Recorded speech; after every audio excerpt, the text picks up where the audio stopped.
just too good to be true. Eyes upon you, you'd be like heaven to touch. I wanna hold you so much. That's no less love that's arrived. Thank God I'm alive. You're just so good to be true. Can't take my eyes off of you.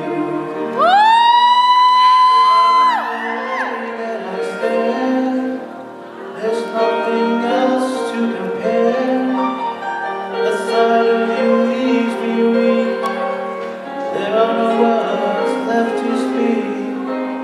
But if you feel like I feel, please let me know that it's real. You're just too good to be true. Can't take my eyes off of you.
Now that